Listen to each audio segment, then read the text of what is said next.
intervista e sotme do të jetë e përshëndruar në fakt tek problematikat e sigurisë në rajon edhe në fakt tek rreziqet që i kanosen Ballkanit Perëndimor nga një luftë e mundshme, apo edhe problematika të tjera, problemet e brendshme të Kosovës, të Serbisë, gjithmonë në aspektin e sigurisë. Por më përpara kësaj, duke qenë që të gjithë vendet janë të ndikuar edhe nga situata gjeopolitike, doja ta nisja me një deklaratë të presidentit Trump, i cili ka deklaruar se po shqyrton mundësinë e tërheqjes së trupave nga Gjermania, Italia dhe Spanja. A i shihni këto si një nisje të shkërmoqjes së NATO-s,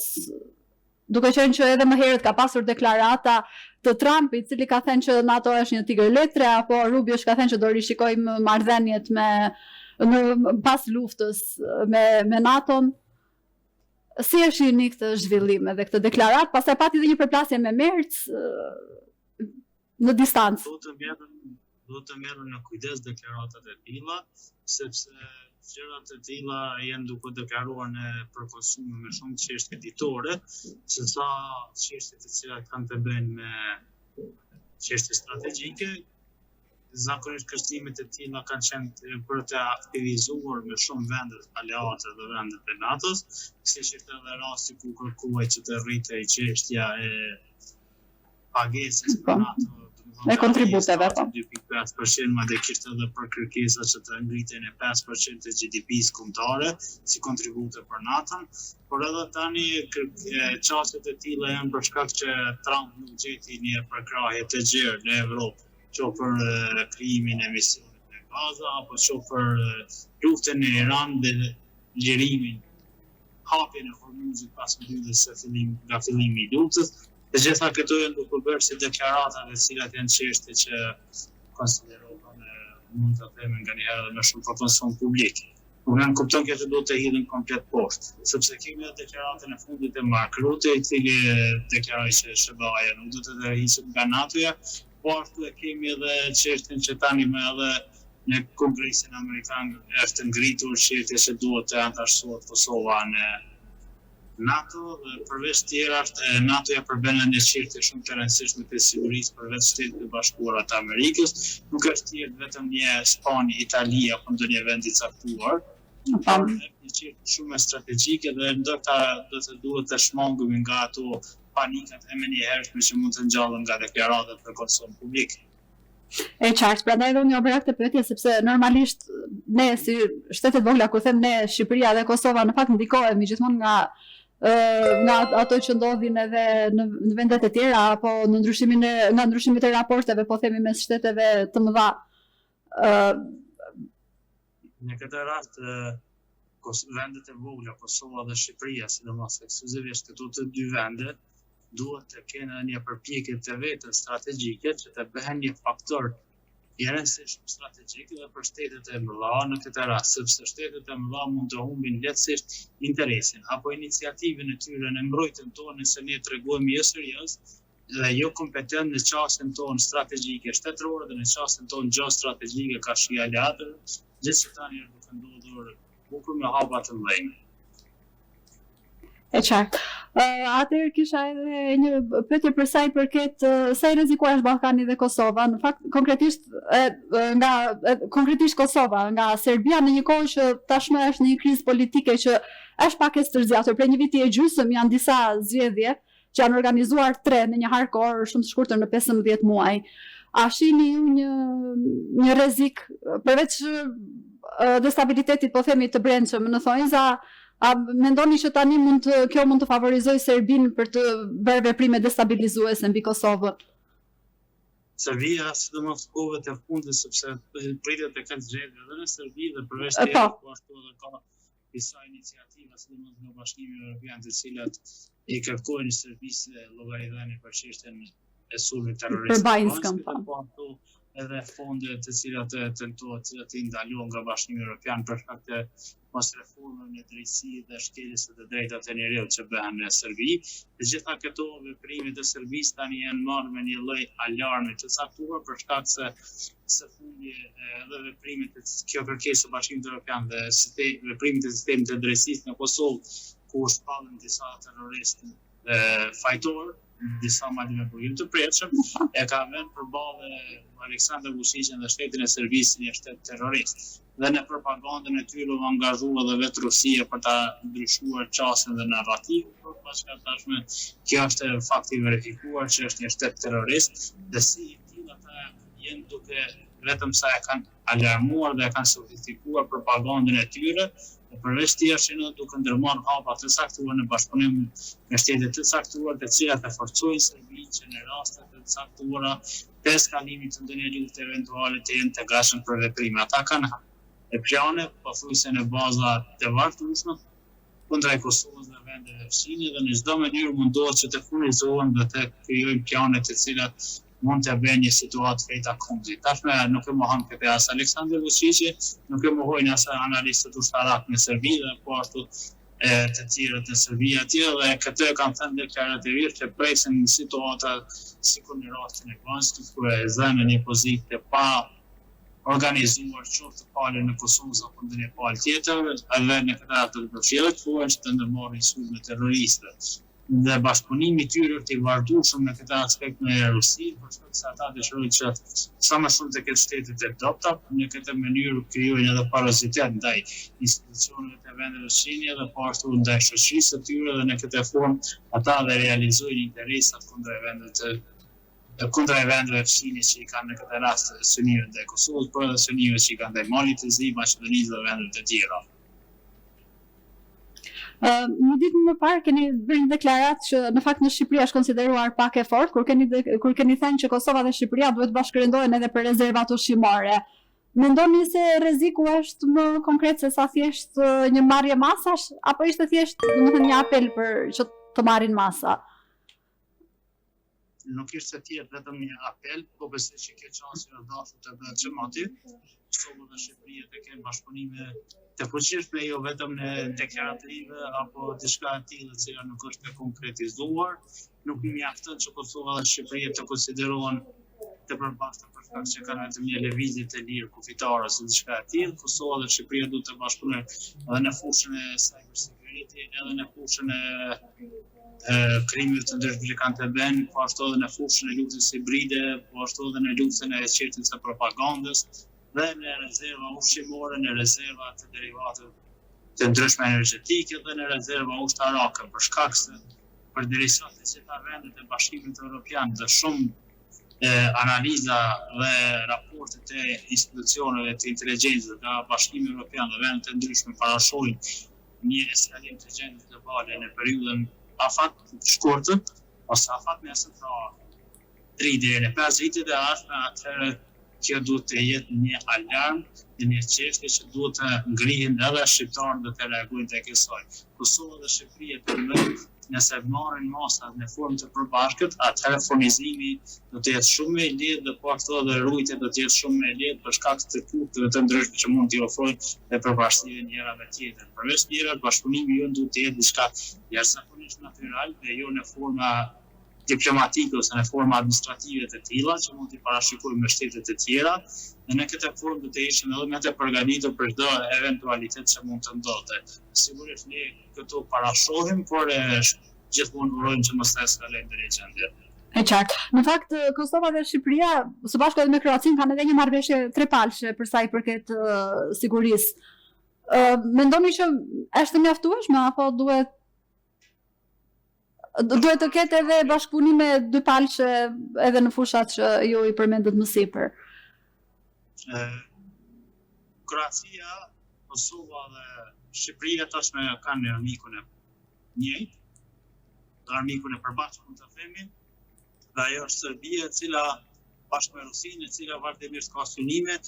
Armikun e njëjtë e ka edhe Bosnia dhe Hercegovina, por që Bosnia dhe Hercegovina për shkak të sistemit të tyre nuk mund të i bashkohet një aleancë të tillë për shkak të sistemit të tyre politik. Po ashtu Mali, Zi dhe Maqedonia kanë të njëjtin kërcënim, dhe tani këtu por bashkimin më të lehtë kanë Kosova, Shqipëria dhe Kroacia, dhe në këtë formë pasi kanë këtë bashkëpunim shumë të lehtë, do të duhet të fillosh jo vetëm në një marrëveshje të tanishme, e cila sigurisht është shumë e rëndësishme, por që duhet të fillojë edhe me shumë bashkëpunimi, e sidomos ndërmjet Kosovës dhe Shqipërisë, të cilat në aspektin juridik janë vende fëmijë, por në aspektin kombëtar dhe etnik janë pothuajse një bashkëpunim që do të ishte krejtësisht natyral. Bashkëpunimi i dy palëve ndërmjet Kosovës dhe Shqipërisë do të jetë një çështje që ka filluar dhe materializuar ka motiv, që do pothuajse tani duhet të ishte nevojshme që të bisedojë fare për të, por mes që jemi në një gjendje të tillë dhe mes që jemi duke i parashikuar rrethana gjeopolitike që janë duke ndodhur, sidomos krizat ekonomike, atëherë Kosova dhe Shqipëria do të duheshin të kishin një koordinim shumë më të gjerë në shumë aspekte. Tani e përmendet edhe pak më sipër, Bashkimi Evropian ka deklaruar konkretisht Komisioni Rakos se po shërton bllokimin e 1.5 miliard euro vendim për Serbinë për shkak të lidhjeve të saj me Moskën dhe janë prezuar të gjitha pagesa për planin e zhvillimit sepse për shkak të shkeljes së drejtave të njerëzit brenda këtij shteti. Mendoni që ky është një moment jo i favorshëm për Serbinë në arenën ndërkombëtare, sepse e thatë edhe më sipër që tani po konsiderohet si shtet terrorist? Serbia ka pasur shumë momente të pafavorshme për të cilat ka arritur me mjeshtri që të ndryshojë qasjen e ndaj saj, për shkak se i ka shfrytzuar rrethana gjeopolitike me mjeshtri. Në këtë rast ka pasur edhe një përkrahje të fuqishme nga Rusia, por edhe nga Kina dhe vendet e tjera të ndryshme si nga Irani, Izraeli dhe vendet e tjera. Në këtë rast, ne po shohim që në krizën ekonomike që duke ndodhur për çështjet e derivateve, penasë dhe po ashtu për çështjet e plerave të ndryshme për shkak të blokadës dhe luftës që duke ndodhur në Iran, atëherë Bashkimi Evropian ka zëra që vazhdimisht duhet të ndryshojë ndërta qasja ndaj Rusisë, ku duhet të lirohen disa masa të fillojnë të një furnizim eventual me derivate apo gaz nga Rusia, për shkak se nëse të gjitha këto nuk do të ndryshojnë, atëherë mund të futet në një krizë të re energjetike dhe Bashkimi Evropian të perëndimit me gjerë, dhe në këtë formë atëherë edhe shfrytëzohen për rrethanat e tjera gjeopolitike ku mund të fut interesat e veta dhe Serbia dhe në bashkëpunim me Rusinë të realizojnë qëllime të ndryshme të cilat ju ikun këtyre sanksione sikur që i ikën në të kaluarën ku janë përmendur vazhdimisht sanksione ndaj Serbisë, por që nuk janë realizuar sikur që ishte rasti për shkak se Serbia nuk i vendosi sanksione Rusisë për shkak të luftës në Ukrainë, apo që nuk reagoi asnjëherë dhe nuk dha llogaridhënie për rastet e sulmit terroriste në Kosovë, dy sulme terroriste në Kosovë, Drazira që shkaktojnë në Verin, dhe përveç të tjerë po ashtu edhe iniciativat e saj dhe bashkëpunimin e saj që e pat me Serbinë nëpërmjet inteligjencës për të krijuar destabilitet në Francë, për të krijuar destabilitet në zgjedhjen e Moldavi dhe veprimet të ndryshme që ka bërë në rajon. E qartë, pra po thoni që këto janë sanksione që edhe mund të mos të vendosen për shkak se do përfitoj nga kriza dhe në fakt do përdor krizën energjetike në Europë për të shmangur sanksioneve. Esenca që mund të shfrytëzojë sepse Bashkimi Evropian vazhdimisht e qasjen e saj ka përdorur një lloj stabiliokracie ose një lloj politike të paqëtimit, që është quajtur ndryrë, politika e paqëtimit ka qenë ku është munduar që ta rehabilitojë me çdo kusht Serbinë. Madje ky rehabilitim i madh i Serbisë që bëri ka sjellë edhe sulme terroriste në Kosovë, sepse ata morën zemër për shkak të mosveprimeve të Bashkimit Evropian me sanksione dhe po ashtu të perëndimit me sanksione ndaj Serbisë, ata i bën sulme terroriste. Madje e lënduan edhe ushtarët e përkforit. Ushtarët e perëndimit në këtë rast që shërbenin në Kosovë ishin veprime terroriste të Serbisë, madje ka pasur për tyre që përdorën të amputohet edhe këmbë për shkak të lëndimeve. Dhe këto veprime që janë toleruar deri më tani janë të njëjtat veprime që është toleruar edhe Vladimir Putini për 20 vitet e kaluara, pra prisa ka qenë pushtet edhe më herët. Dhe si i tillë ka pruni Vladimir Putin, i cili është sot një kërcim real për gjithë Bashkimin Evropian ose Evropën si tërësi, po ashtu është duke ndodhur e njëjta edhe me Serbinë. Stabiliokracia të çështje e vdekur dhe po ashtu dhe përderisa Bashkimi Evropian nuk e kupton këtë çështje dhe vazhdon me politikën e njëjtë të rehabilitimit, atëherë Serbia vetëm do të kthehet në kërcim i vazhdueshëm dhe destabilizues i vazhdueshëm i rajonit dhe i Evropës. E qartë. Serbia në fakt ka nisur edhe një proces të blerjes armatimeve prej disa kohësh. Mendoni që fokusi është Kosova, sepse në fakt janë shpenzime shumë të mëdha për të pasur vetëm fokus vetëm rajonin. Nuk e për çfarë duhen Serbisë gjithë këto armatime? Apo është gjithmonë në kuadër edhe të një gare që në fakt ka nisur me disë shteteve të vogla? se ka edhe shtete të tjera, se edhe Shqipëria në fakt po ndërmerr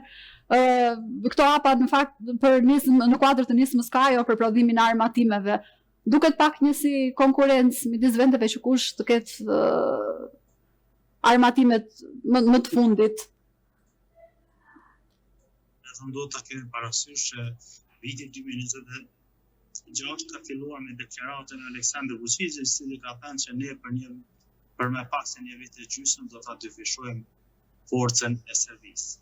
Ndërsa në vitin 2023 Aleksandr Vučić ka thënë që ne po presim ndryshimin e rrethonave gjeopolitike për të reaguar kundra Kosovës. Erta Aleksandr Vučić, i cili vazhdimisht duke përdorur kinsë kërcimi që i vjen nga Kosova, Shqipëria dhe Kroacia për të gjetur mënyra për të furnizuar me armatim. Ka përshindje më të madhe në Evropë, mund të themi që e dërgon të GDP-së së saj për furnizim me armatim. Përveç të tjera, është duke marrë armatim edhe nga vendet të ndryshme që janë jashtë perëndimit, në këtë rast e përmendem nga Irani, nga Izraeli, nga Rusia, nga Kina dhe nga vendet të ndryshme të cilat janë duke u përgatitur që të krijojë situata ku edhe vetë analistët ushtarak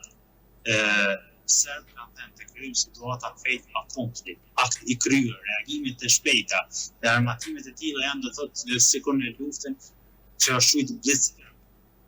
Lufta gjermane që kanë bërë ku kanë ndërhyrë me fuqi të shpejt dhe kanë kriju ashtu situatën, kanë kriju një gjendje të re. Këto janë edhe qëllimet sigurisht që Serbia nuk ka qëllime ndaj vendeve të larta perëndimore, por ka qëllime ndaj vendeve të rajonit. Qëllimet e tyre janë kundër Kroacisë, kundër Kosovës, kundër Shqipërisë, Malit të Zi dhe Maqedonisë së Veriut. Të gjitha këto tashmë janë të hapura qëllimit të saj.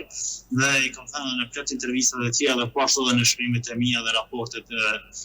në kuadër të Institutit Topos dhe në kuadër të raportet të tjera që i bëj unë. Dhe në këtë formë ata janë duke përgatitur për që të jenë krahu i Rusisë në Ballkanin Perëndimor apo në Ballkanin Megjor. Dhe në këtë formë të krijohet një lloj vargu i vendit të cilat janë përkrahase të Moskës dhe të cilat i kryejnë disa fund mendimin e Moskës në krahun e Ballkanit Perëndimor që mos të ndërhyjë vetë Moska. Madje Moska tashmë nuk dërgon as agent inteligjencës në formën e drejtpërdrejtë në Ballkanin Perëndimor, por i ka rekrutet e vet nga Serbia dhe vendet e rajonit të cilët ja kryejnë punët për Moskën. Dhe në këtë rast edhe Serbia do të kryejë shumë punë për Moskën në Ballkanin Perëndimor, sepse ka një përkrahje të fuqishme, të vazhdueshme dhe një mbrojtje për çdo gjë të cilën e bën Serbia dhe çdo krim të Serbisë Rusia e cila e ka mbrojtur. Këta rekrut janë vetëm nga Serbia apo përdoren edhe nga vende të tjera? Jo, ka edhe nga vende të tjera, por edhe madje potencialisht mund të ketë edhe shqiptarë në këtë rast, për shkak se ka studenta të cilët shkojnë në atje, kjo nuk e përfshin të gjithë numrin e tyre, sigurisht. Duhet ta kemi parasysh dhe mbetet një hipotezë akoma pa verifikuar, por që ka për hipotezën nga Serbia, por që çështja që ka rekrut nga Serbia tashmë është e verifikuar nga student nga Serbia të cilët rekrutohen nga agentura ruse, tashmë është e vërtetuar, por që ka shumë argumente të cilat dërgojnë që mund të ketë potencialisht edhe nga vendet e tjera të Ballkanit Perëndimor, të cilët janë duke rekrutuar dhe duke trajnuar dhe mund të përdoren në momente të caktuara.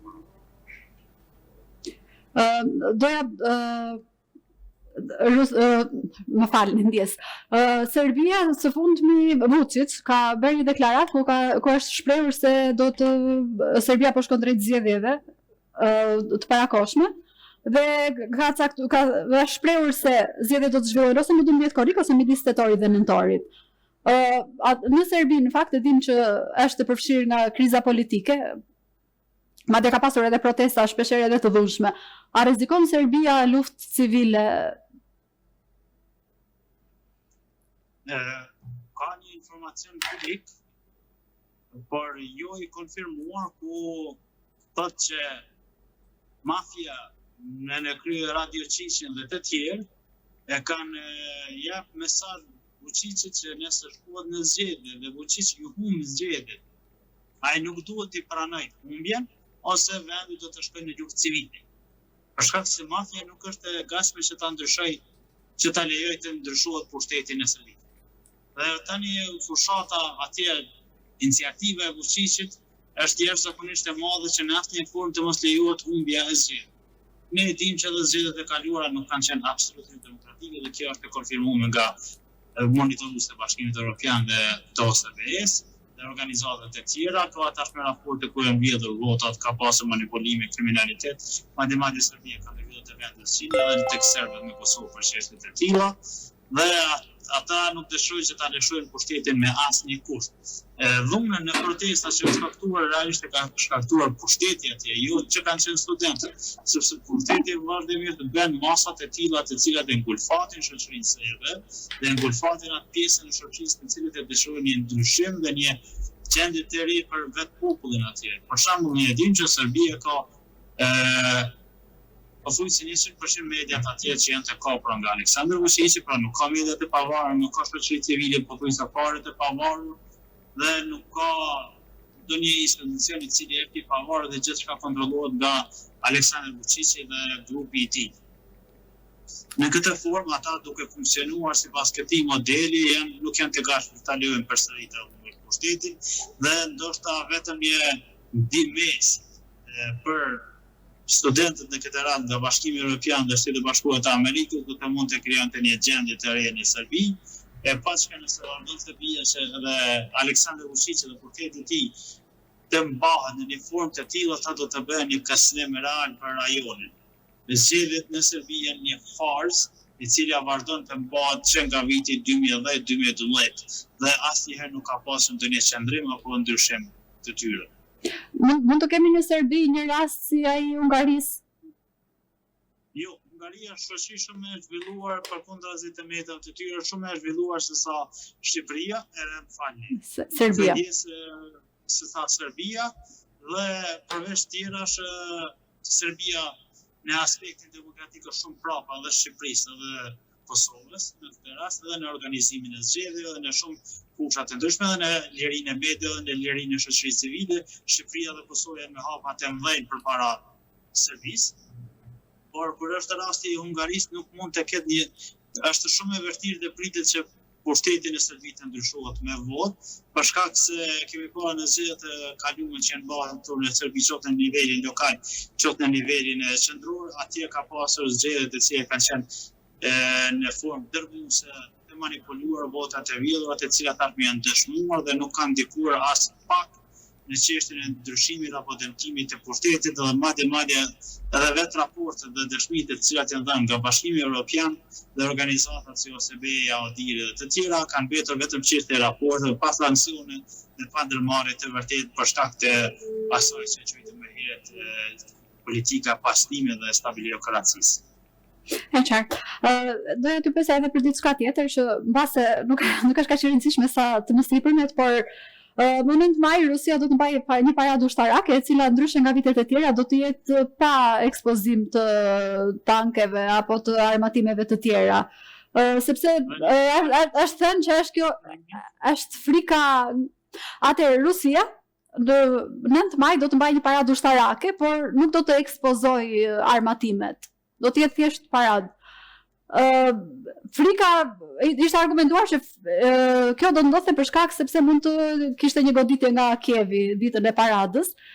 Si e shikoni këtë zhvillim? Mendoni që kjo tregon në fakt një stepje të Rusisë? Dikur